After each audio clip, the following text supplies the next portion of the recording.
The little alien boy knocked on every door, asking one question: "Do you know my father?" The arrival. The hydroponic gardens hissed with automated mist as Miracle adjusted the nutrient levels for her experimental hybrid crops. Outside, Tyrannus's famous copper-tinged rains lashed against the dome of her isolated research station. 3 years in this remote outpost had suited her just fine. Plants were more reliable than people, especially after everything that happened on Centauri Prime. The proximity alert chimed, something it hadn't done in months. Mira frowned, wiping soil from her hands onto her worn coveralls. The nearest settlement was 2 days' travel through the mineral forests, and she wasn't expecting supply drones for another week. "Security feed," she commanded, and the holographic display flickered to life. What she saw made her breath catch. A small figure huddled against her airlock door, clearly a child but not human. Lavender skin glistened with rain and large luminous eyes blinked against the storm. A Lissari child alone, impossibly far from any known Lissari territories. "Impossible," Mira whispered, but she was already moving toward the airlock. The Lissari had withdrawn from human space years ago after the failed peace accords. What was one of their children doing here? The outer door slid open and the child looked up. Those eyes, iridescent amber with vertical pupils, regarded her with a mixture of hope and wariness. "Are you lost?" Mira asked, kneeling to the child's level. The young Lissari shook his head. "I'm looking," he said in perfect standard, his voice melodic with the distinctive Lissari accent. "Are you Miracle who studies living things?" Mira nodded, surprised. "I am. How do you know my name?" "My mother told me to find you before she died." The child's chin trembled slightly. "She said you might know about my father." Mira's heart constricted. "Come inside. You're soaked." She ushered the child through the airlock and into her living quarters. "What's your name?" "Elian," he replied, looking around with curious eyes at her cluttered home filled with specimens and datapads. "How did you get here, Elian?" Mira asked, handing him a thermal blanket. "I traveled with traders who owed my mother a debt. They left me at the settlement, but no one there would help me." Elian wrapped the blanket around his shoulders. "They were afraid when they saw what I am." Mira understood all too well. Relations between humans and Lissari had deteriorated dramatically after the diplomatic disaster 3 years ago. "Who was your mother?" she asked gently. "Naya of the Western Archipelago," Elian said proudly. "She was a healer and a scholar." The name meant nothing to Mira, but she nodded encouragingly. "And your father?" Elian's amber eyes fixed on hers intently. "That's what I need to know." "My mother said he was human, a man named Soren Vale." Mira froze. The room suddenly seemed airless. "Soren Vale," she repeated, certain she'd misheard. "Yes, did you know him?" Mira turned away, moving to the window where the storm still raged outside. Soren Vale, brilliant diplomat, charismatic idealist, the man she had loved, the man who had vanished during the failed Lissari peace negotiations 3 years ago. The man whose memory she'd fled to this remote outpost to escape. "I knew him," she finally said, her voice steady despite the earthquake happening inside her. "But Soren disappeared 3 years ago." "He's presumed dead." Elian stepped closer. "My mother said he might be alive. She said if anyone could help me find him, it would be you." Mira studied the child more carefully now. Those eyes weren't just Lissari. There was something in their shape and the determination behind them that was achingly familiar. "How old are you, Elian?" 2 cycles by Lissari counting." "That's almost 3 Earth years." The timing aligned perfectly with Soren's disappearance. Could it be possible? Had Soren and a Lissari healer? The implications made Mira's head spin. "You must be hungry," she said, buying time to process this revelation. "Let me get you something to eat and you can tell me everything your mother told you about your father." As she prepared a simple meal, Mira watched Elian from the corner of her eye. The child carried himself with Soren's same quiet dignity, the same thoughtful gaze. Whether coincidence or truth, she couldn't turn him away. Not when he might be the key to understanding what happened to Soren. And perhaps, though she barely dared admit it to herself, the key to finding him. Whispers of the past. The morning light filtered through Mira's greenhouse dome, casting prismatic patterns across the floor where Elian sat cross-legged, carefully examining a flowering specimen. "This one changes color with the temperature," he observed, his delicate lavender fingers hovering just above the petals without touching them. For a 2-year-old, his verbal skills and perception were remarkable, another trait of his Lissari heritage. You have a good eye, Mira said, setting down her data pad. A week had passed since Elian's arrival, and she'd spent every spare moment researching what might have happened to Soren. Elian looked up. Did you find anything about my father? Mira hesitated. Maybe. I've been reviewing old transmissions from the peace conference. She gestured for him to join her at the workstation.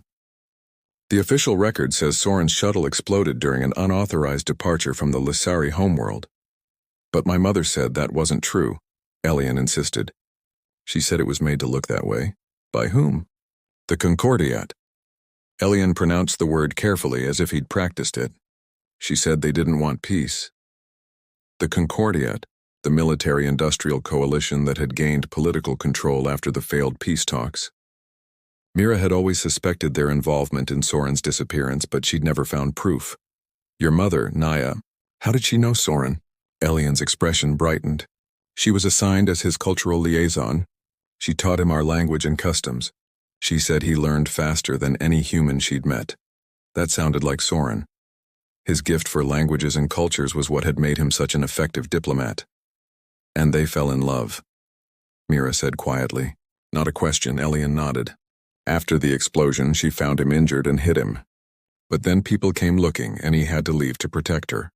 I was born later, Mira swallowed hard. While she'd been mourning Soren, he'd been starting a new life. The thought stung, but she pushed the feeling aside. What mattered now was finding the truth. Did your mother give you anything? Any messages or objects from Soren? Elian reached beneath his shirt and pulled out a small pendant, a smooth stone with a complex pattern etched into its surface. She said this would help find him. Mira carefully took the pendant, her breath catching as she recognized the pattern. This is a star map, she whispered. But reconfigured. She moved to her navigation terminal and scanned the pendant. The computer hummed as it processed the data. Then the display illuminated with a three-dimensional star chart, highlighting a remote system near the border of Lissari space. The Hesperian Drift, Mira murmured. It's an old mining colony abandoned after the resource wars. Is that where my father is? I don't know. But this is the first real lead I've had in years. Mira stared at the map, weighing her options. Leaving meant abandoning her research, possibly her career. But staying meant abandoning Soren. Again. She turned to Elian, whose hopeful expression decided the matter for her. We'll need supplies. The journey won't be easy. I'm not afraid, Elian said, his amber eyes shining with determination. Later that night, as Elian slept soundly in the spare room, Mira accessed her encrypted files, records she'd compiled about Soren's last mission. She'd always suspected the official story was false, but she'd never had the courage to pursue it. Now, reviewing the data with fresh eyes, patterns emerged that she'd missed before. Soren had been sending coded messages in his official reports, hidden references to a discovery he'd made, something about the true cause of the conflict between humans and Lissari. His last message, sent just hours before his supposed death, contained a phrase that now seemed prophetic. What grows in darkness may yet bear fruit in light. A message meant for her, the botanist. He'd known something was going to happen to him. Mira glanced toward Elian's room. Perhaps this wasn't just about finding a father for a boy. Perhaps Soren had discovered something worth disappearing for, something worth protecting a child for. She began preparations for departure, knowing that the path ahead would lead either to closure or to a reunion that would change everything. The search begins. The ship Mira had chartered was a small transport vessel, weathered but reliable. Captain Dara Novak, a gruff veteran of the resource wars, had agreed to take them to the Hesperian Drift with minimal questions, for a price that had depleted most of Mira's savings. Not many people looking to visit abandoned colonies, Novak remarked as they prepared for departure. Her gaze lingered on Elian, who stood quietly beside Mira. Especially not with Lissari young ones. We're researchers, Mira replied with the cover story she'd prepared. Studying adaptive flora in post-industrial environments. Novak snorted. Sure you are. Just keep the kid out of sight when we stop at Varick Station. Folks there aren't friendly to his kind. Mira nodded, grateful for the warning even as it concerned her. The xenophobia toward Lissari had only worsened since she'd been in isolation. She placed a protective hand on Elian's shoulder. Once aboard and underway, Elian pressed his face against the viewport, watching with wonder as Tyrannus shrank to a copper-tinted marble behind them. "I've never been on a starship before," he confessed. "Not that I remember." "Your first journey was when you were much younger," Mira told him, organizing their sparse belongings in the cramped cabin. "You wouldn't recall it. Were you ever on a ship with my father?" The question caught her off guard. "Yes," she admitted after a moment. "We traveled together several times. Soren loved exploring new worlds. What else did he love?" Mira sat beside him, memories washing over her. Music, especially the old Earth symphonies. And spicy food. And debates. He could argue for hours about philosophy or politics, but never in a way that made others feel small. She smiled faintly. He had a terrible habit of collecting rocks from every planet he visited. His quarters were full of them. "Like my pendant?" "Yes, exactly like that." He believed every stone told a story. Elian considered this, then asked, "Did you love him?" Mira's breath caught. She could have deflected, but something in those amber eyes demanded honesty. "I did. Very much." "Then why weren't you together when he met my mother?" "We were colleagues first, then friends, then more, but our work separated us. I was assigned to research on Centauri Prime while he continued his diplomatic missions." She looked away. "The last time I saw him, we argued. I wanted him to take a safer position. He wanted me to join him on the Lycery mission. And you didn't go," Elian stated simply. "No, I didn't go." 3 words that had haunted her for 3 years. Their conversation was interrupted by the ship lurching into FTL travel. Elian gasped at the sight of stars stretching into luminous streaks before the shutters automatically closed to protect their eyes. The journey to the Hesperian Drift would take 4 days. They settled into a routine. Mira studying the star charts and Soren's coded messages, Elian absorbing everything around him with remarkable quickness. Captain Novak, initially standoffish, gradually warmed to Elian's curious questions about ship operations. On their 3rd day, disaster nearly struck at Varick Station. While Mira negotiated for supplies, Elian, who was supposed to remain hidden in the ship, wandered onto the concourse, fascinated by the bustling marketplace. Mira found him surrounded by a group of freight workers, their expressions hostile as they questioned the unaccompanied Lissari child. "There you are," she called out, heart pounding as she pushed through the crowd. "I told you to stay close, sweetheart." One of the workers, a burly man with implanted tech visible along his jawline, blocked her path. "This your kid?" "Bit purple for a human woman's child, isn't he?" "My personal relationships are none of your concern," Mira replied evenly, reaching for Elian's hand. "It is when Lissari spies could be anywhere," the man growled. "Their kind killed my brother in the Procyon conflict." "I'm not a spy," Elian said with surprising poise. "I'm looking for my father." Something in his innocent response deflated the man's hostility. After a tense moment, he stepped aside. "Keep him close. Not everyone will be as understanding." Back on the ship, Captain Novak was furious. "You're lucky you got him back in one piece. There's a reason I told you to keep him hidden." "It won't happen again," Mira promised, still shaken by the close call. That night, as Elian slept fitfully beside her, Mira reviewed the data they'd gathered. The pendant's map led to a specific facility in the Hesperian Drift, an old research station rather than a mining operation. Official records showed it had been abandoned, but recent power signatures suggested otherwise. "We'll find him," she whispered to the sleeping child. "I promise." The ship dropped out of FTL the next morning and the Hesperian Drift came into view, a scattered field of asteroids orbiting a failed terraforming project. Among them, barely visible against the darkness of space, was their destination, Research Outpost Helios, officially decommissioned years ago, but now, perhaps Soren's sanctuary. As they approached, Mira felt a curious mixture of hope and dread. Whatever they found here would change everything, for Elian, for herself, and possibly for the fragile peace between 2 species. Revelations Research Outpost Helios emerged from the darkness like a ghost, solar arrays damaged, exterior lights functioning at minimal capacity. As Captain Novak maneuvered their vessel into the docking bay, Mira scanned for life signs. 1 biosignature, she reported, her heart racing. "Human. Could be anyone," Novak cautioned. Pirates, scavengers, deserters. But Elian was already gathering his few possessions, certainty written across his lavender features. It's him. I can feel it. The docking sequence completed with a shudder and metallic clank. Mira knelt before Elian, adjusting his environment suit. Stay close to me. We don't know what condition the station is in, or what condition your father might be in. I'll watch the ship, Novak said, checking her sidearm. If you're not back in 3 hours, I'm coming after you. The airlock cycled, revealing a dimly lit corridor beyond. Emergency lighting cast eerie blue shadows across walls marked with scientific notations and diagrams. Mira recognized Soren's distinctive handwriting immediately, flowing script interspersed with Lissari symbols.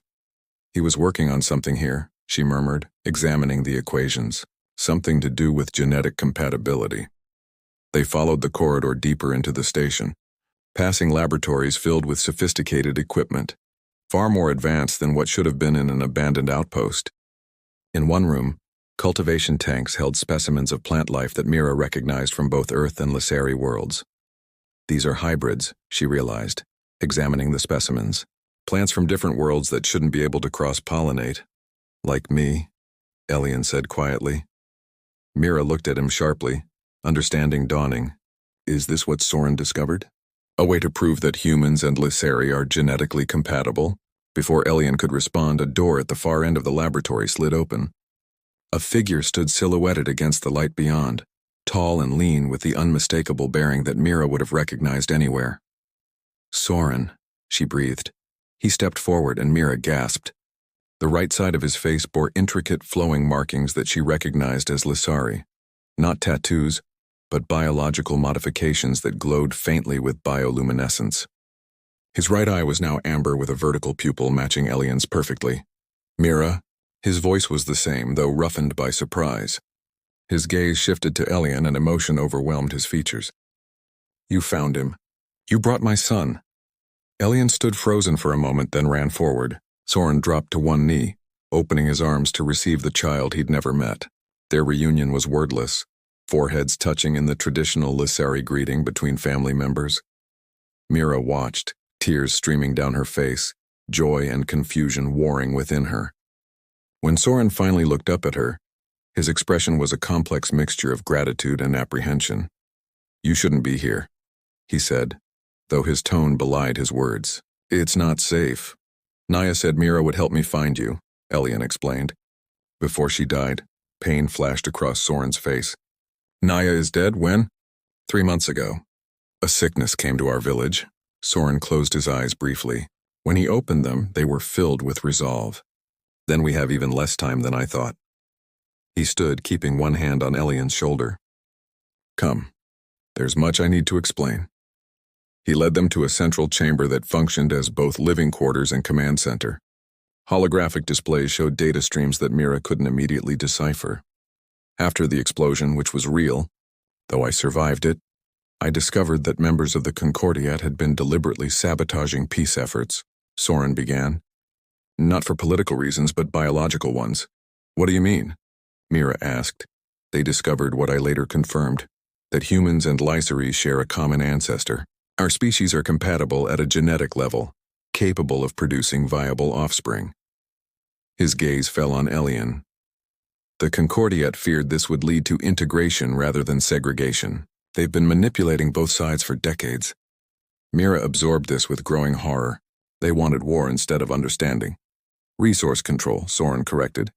The Lissari homeworlds contain concentrations of rare elements essential for FTL technology. A diplomatic solution would have required fair trade. Military conquest allows for exploitation, but why change yourself? Mira gestured to his modified features. Soren's expression softened. That was unexpected. When Naya saved me, I was dying. The only treatment available was experimental, a genetic therapy using Lissari DNA. It changed me, but it also provided irrefutable proof of our compatibility. He touched the markings on his face. I became living evidence. And a target, Mira concluded. That's why you stayed hidden, Soren nodded. I've spent these years gathering evidence and developing a transmission that can't be suppressed, proof that would reach every corner of human and Lissari space, simultaneously. But you need help to distribute it. Mira guessed. I did. But now...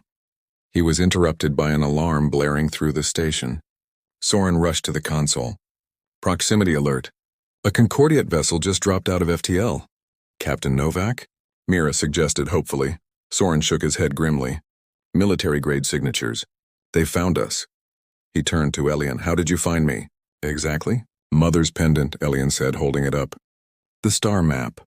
Understanding and dread crossed Soren's face. They must have tracked its activation when you scanned it.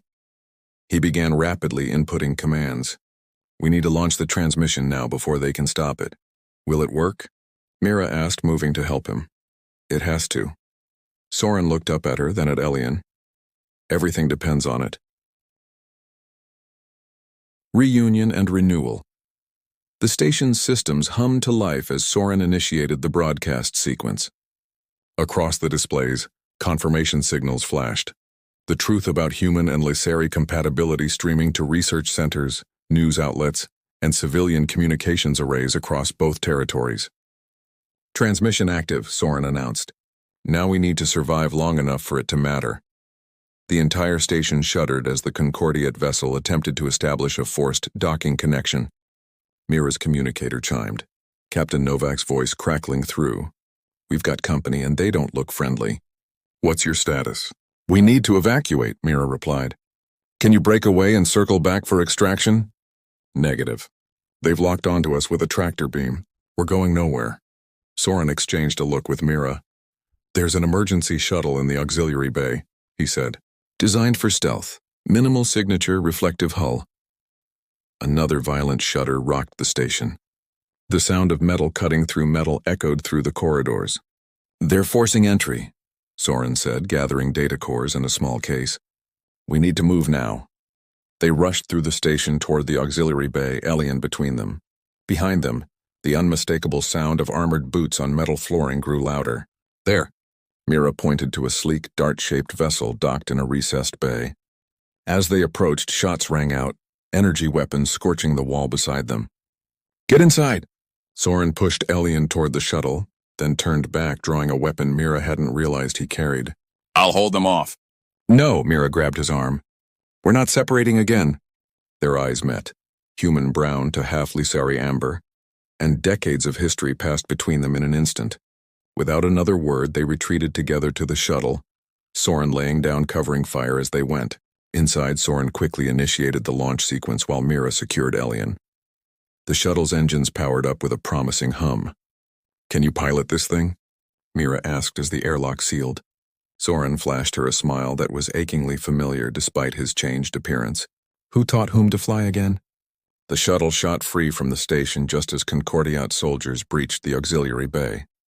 Immediately, the vessel's stealth systems engaged, rendering them nearly invisible against the backdrop of the asteroid field. They'll track us as soon as we go to FTL, Soren warned, navigating through the debris with practiced skill. We need somewhere to go, somewhere safe.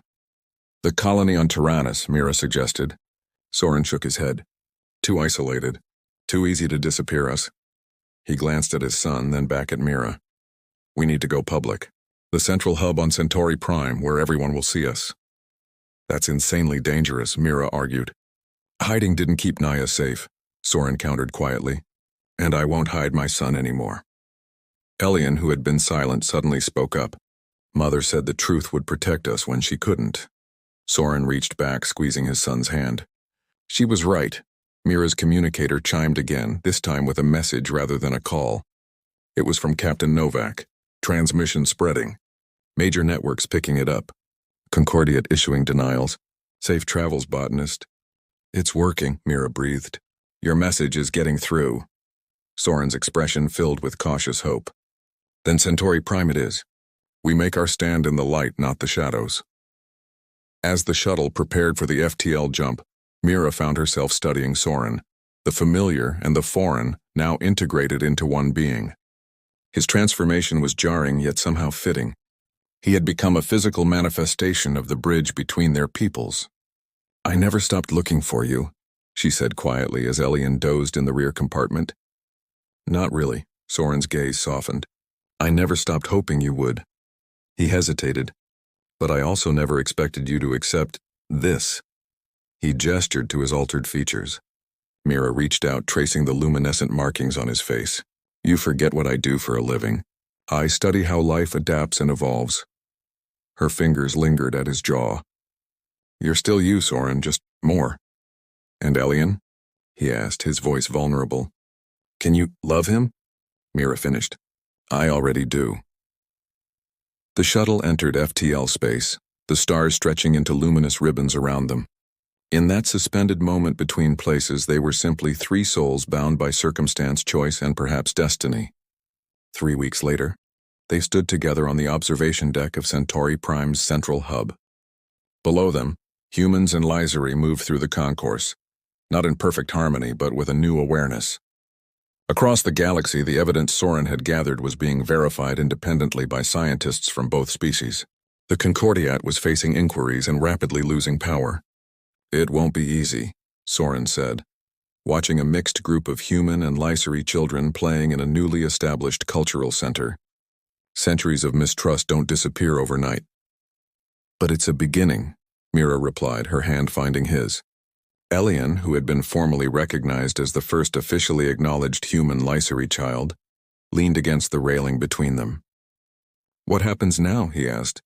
Soren looked at Mira, a question in his eyes that had nothing to do with politics or genetics. She smiled, answering both the spoken and unspoken questions. Now we go home, she said. Together. Elian brightened. To Tyrannus? With the special plants? For a while, Mira agreed. And then, perhaps, to the stars again. Soren's fingers intertwined with hers, his thumb tracing circles on her palm. I'd like that, he said softly. All of it. Above them, the vastness of space beckoned, no longer a void that separated worlds, but a sea of possibilities connecting them. And among the countless stars, 3 hearts, once adrift, now aligned, found their shared horizon.